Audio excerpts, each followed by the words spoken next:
Hello friend, मेरे YouTube channel best मैथर में आप सभी का स्वागत है। आज की इस वीडियो में हम क्लास 9th का चैप्टर नंबर जो हमारा 7 है उसके एक्सरसाइज 7.1 के क्वेश्चन नंबर 7 को करेंगे। तो चलिए देखते हैं क्वेश्चन नंबर हमारा 7 क्या है। ठीक है, बहुत ही ध्यान से समझेंगे इसको। इसमें क्या कहा है कि ए बी एक रेखाखंड है, यानी कि यहाँ पर एक हमारा ए है और ये हमारा क्या है, यहाँ पर बी है, जो कि इसका एक क्या है, रेखाखंड है। ठीक है, और इसका जो मध्य बिंदु है, मध्य बिंदु क्या, P है। डी और ई रेखाखंड, डी और ई जो रेखाखंड है ए बी के एक ही ओर स्थित दो बिंदु इस प्रकार है कि जो हमें ये दे रखा है एंगल बी ए डी बराबर है एंगल ए बी ई के, यानी कि इसमें जो हमारा एंगल ए यानी कि ये वाला जो है एंगल ए बराबर है एंगल बी के। ठीक है, एंगल ए बराबर है एंगल बी के, यानी कि जो हमारा एंगल ए ये वाला ये बराबर है एंगल बी के। इस प्रकार से हमें ये कहा है। और एंगल ई पी ए बराबर है एंगल डी पी बी, यानी कि इसमें भी क्या कह रहा है, जो हमारा ये पी है पी बराबर है पी के, यानी कि एक तो ई पी ए के लिए हमारा ये पी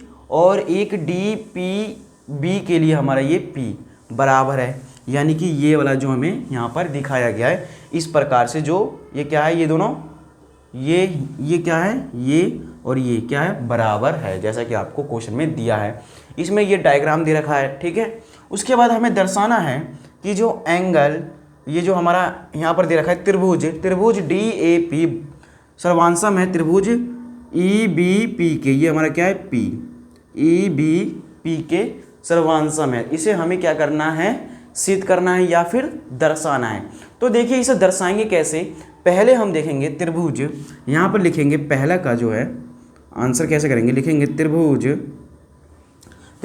यहाँ पर देखिए दो त्रिभुज है, एक तो है डी ए पी, यानी कि जो आपको त्रिभुज डी ए पी, यानी कि ये जो त्रिभुज आपको दिखाई दे रहा है ये हमारा क्या है, त्रिभुज डी ए पी। तो लिखेंगे त्रिभुज डी ए पी व उसके बाद क्या है त्रिभुज, उसके बाद क्या है त्रिभुज, उसके बाद क्या है हमारा त्रिभुज ई बी पी। ठीक है, एक त्रिभुज कहाँ है हमारा, देखिए त्रिभुज बी ई पी, ये रहा जो आपको दिखाई दे रहा है। ठीक है, ये वाला त्रिभुज। तो लिखेंगे त्रिभुज क्या है हमारा, ई बी पी, त्रिभुज क्या है हमारा, ई बी पी।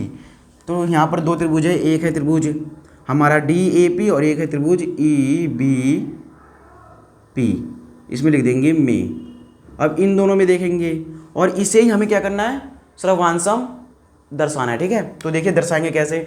इसमें हम तीन कंडीशन देखेंगे। ठीक है, तो पहला कंडीशन और दूसरा कंडीशन और तीसरा कंडीशन, तीन कंडीशन निकालने के बाद इसे हम क्या कर देंगे, सर्वांशम सिद्ध कर देंगे। तो देखिए इसमें तीन कंडीशन कैसे मिलेगा, हम देखेंगे कुछ कंडीशन हमें क्या देता जो होता है, जो कुछ कंडीशन होते हैं वो हमें क्वेश्चन में ही दिए होते हैं। तो चलिए क्वेश्चन में देखते हैं। तो इसमें देखिए जो आपको यहाँ पर दिखाई दे रहा है एंगल बी ए डी बराबर एंगल ए बी ई है, जैसा कि आपको दिखाई दे रहा है, जैसे कि एंगल बी ए डी, यानी कि एंगल ये जो हमारा बी ए डी है वो बराबर है एंगल ए बी ई के, किसके, ए बी ई के, यानी कि इसका कहने का जो मतलब है ये जो है एंगल ए वो बराबर है एंगल बी के।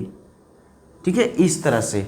तो यहाँ पर हम लिख देंगे, यहाँ पर क्या लिख देंगे, एंगल बी ए डी बराबर है एंगल ए बी ई के।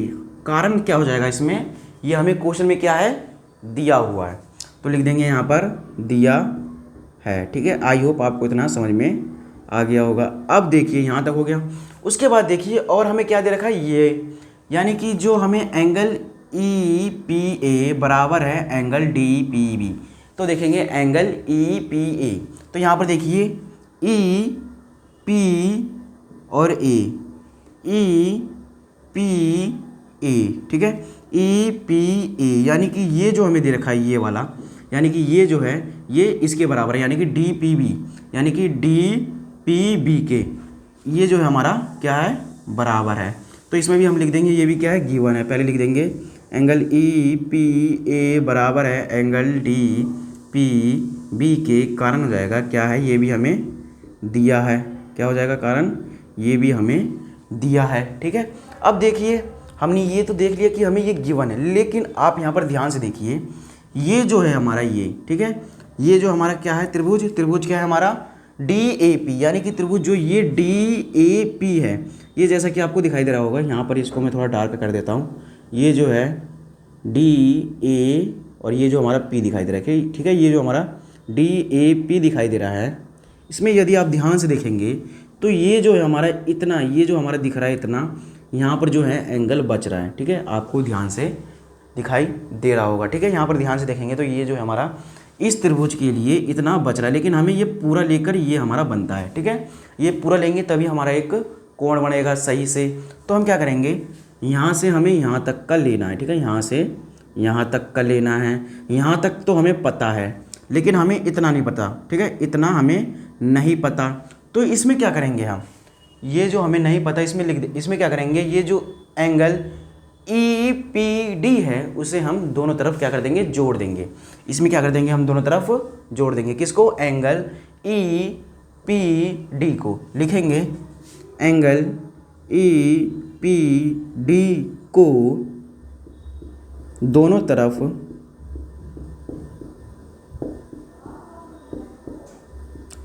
जोड़ने पर। ठीक है, इस तरह से हमने यहाँ पर लिख दिया। अब देखिए ये हमने क्या कहा कि एंगल EPD को दोनों तरफ जोड़ने पर, किस में जोड़ने पर, ये जो हमें दे रखा है इसमें हम दोनों तरफ जोड़ देंगे।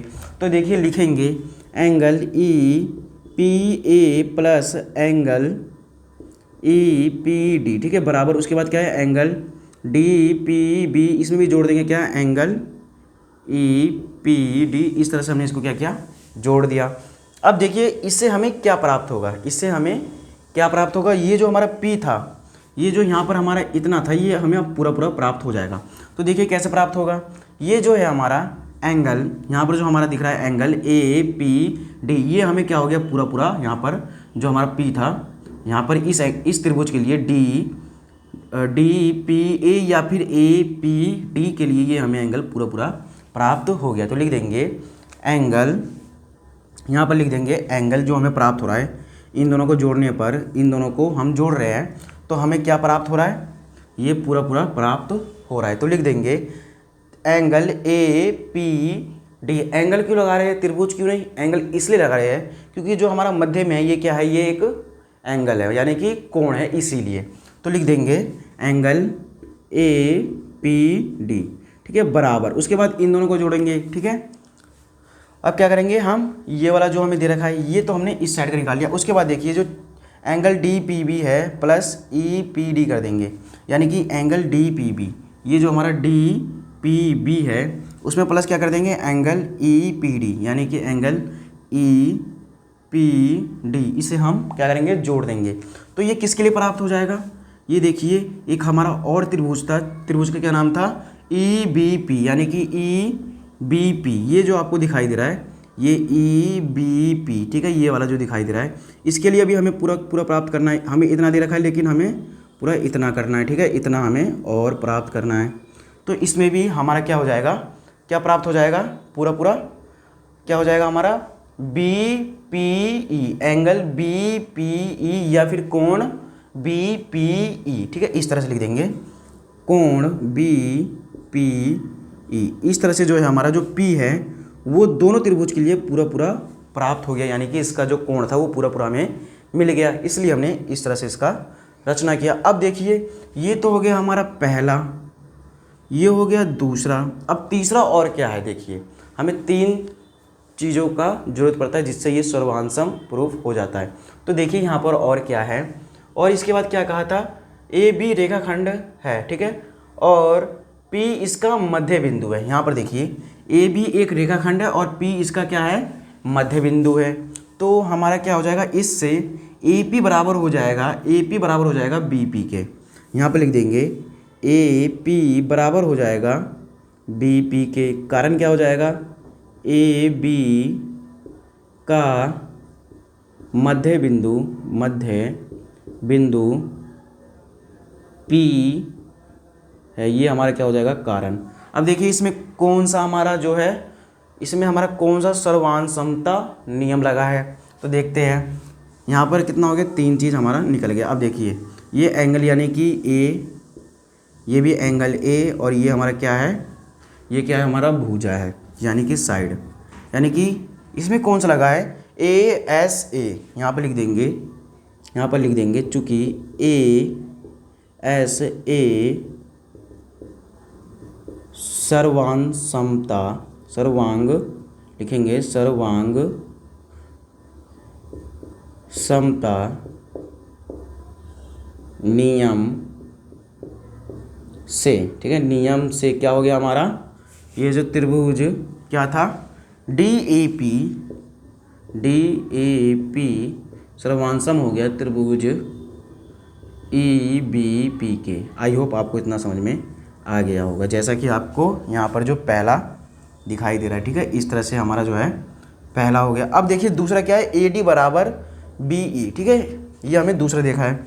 तो दूसरा का क्या हो जाएगा, ए डी बराबर बी ई है, ये हमें क्या है दिया हुआ है। तो देखिए यहाँ पर ए डी बराबर बी ई, यानी कि ये जो हमारा ए डी है वो बराबर है किसके, बी ई के। ये क्या हो गया, हमने इन अभी 2 त्रिभुज को, एक इस त्रिभुज को और एक इस त्रिभुज को अभी क्या प्रूफ किया है, यानी कि क्या दर्शाया है कि ये सर्वांशम है। यदि हमने इसको सर्वांशम प्रूफ कर दिया तो इससे क्या हो जाएगा हमारा, ये by C P C T द्वारा, ये बाई यानी कि सी पी सी टी द्वारा ये क्या हो जाएगा, बराबर हो जाएगा सी पी सी टी द्वारा, यानी कि सर्वांशमता नियम से इसके संगत कोण बराबर होते हैं। तो इस तरह से जो है हमारा दूसरा भी हो गया, ठीक है, बस इसमें ये रीजन देना था। आई होप आपको इसका आंसर समझ में आ गया होगा और बहुत ही अच्छे से समझ में, और बहुत ही आप इसको अच्छे से समझ गए होंगे। अब मिलेंगे हम नेक्स्ट वीडियो, लास्ट क्वेश्चन जो एक्सरसाइज 7.1 का है उसमें अब देखिए उसको हम बहुत ही अच्छे से समझेंगे और डीप में समझेंगे, जैसा कि इसको समझा है, ठीक है। मैं हर क्वेश्चन को डीप में समझा रहा हूँ, आई होप आपको अच्छे से समझ में आ रहा होगा, क्योंकि ये जो चैप्टर है इस चैप्टर से आपके जो पेपर में हैं ज़्यादातर क्वेश्चन मिलेंगे कम से कम। ये जो हमारा एक चैप्टर 6, एक चैप्टर 7 और एक चैप्टर 8 और एक चैप्टर जो 9 है, ठीक है, इन सभी से मिलकर कम से कम 30 से 35 नंबर, यानी कि मान लो कि आधा नंबर का तो हमारा यही 4 चैप्टर से ही आएगा क्वेश्चन, और ज़्यादातर आपको त्रिभुज से ही मिलेंगे, ठीक है। तो आई होप आपको ये अच्छे से समझ में आ गया होगा। तो इसी के साथ अब मिलेंगे हम क्वेश्चन नंबर 8 में। जब तक के लिए धन्यवाद, और मेरे यूट्यूब चैनल बेस्ट मैथर को आप सभी सब्सक्राइब कर लीजिए ताकि मेरे द्वारा बनाई गई वीडियो आपके पास पहुंच सके सिलेबस के अकॉर्डिंग। धन्यवाद।